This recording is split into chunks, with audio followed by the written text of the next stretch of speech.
Welcome to Comics Relics. I'm Ray Mescalado, and today we're looking at Detectives Inc., A Remembrance of Threatening Green. This graphic novel by Don McGregor, Marshall Rogers, and lettered by Tom Orzechowski goes all the way back to May 1980, and it comes from Eclipse Enterprises. As the title implies, this is a detective story, and it's a very 1970s, early 1980s detective story. I love how see that over there? How there's this middle set of panels that kind of guides you right in the middle of this whole circle. I love that. Obviously, the main attraction for this series is the art by Marshall Rogers. It's gorgeous. He's at the peak of his game here, it feels like. He's already done Batman. He's going to go on to do so many other things. But this is a wonderfully illustrated work by him.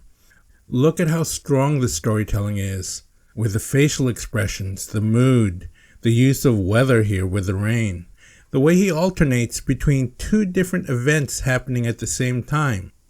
Now, A Remembrance of Threatening Green is a complete story. Detectives Inc. is a two-person detective agency who's named Detectives Inc. Here we see Ted Denning, the steady one, and here we see Bob Rainier, who's a more impulsive, loudmouth one. And this is all about their personal lives, how Ted is impacted by a death he caused in defending Bob, and how Bob is trying to deal with the fact that he's a 1970s, 80s guy in a changing world, I guess, who's kind of freaked out that he's taking on a case for a lesbian. Looking back now from 2024, it's actually kind of comical.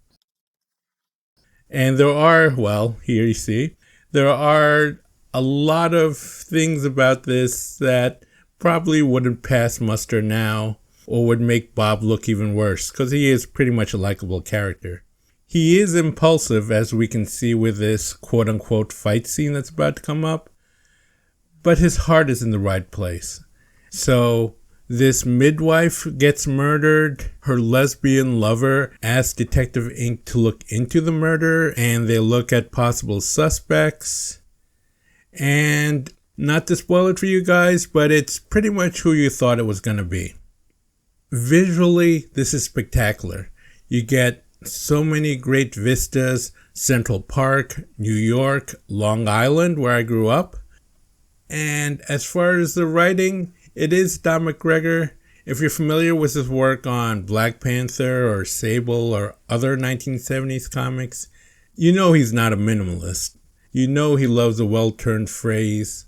And it goes well with the overall mood of the story. It feels a little kitschy to me, I guess, but it is of its time, and Marshall Rogers does such a great job selling it visually.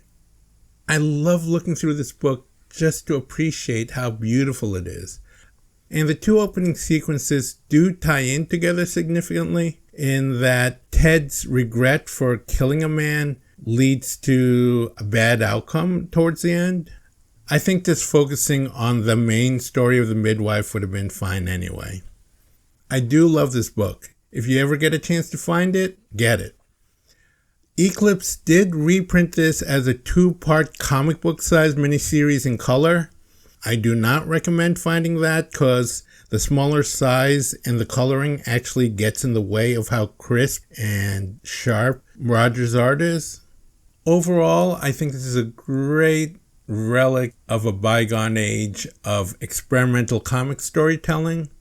And here's a picture of Rogers and McGregor themselves in the back. I love that shirt on McGregor. I think it's worth seeking out. And for Comics Relics, I'm Ray Mescalado.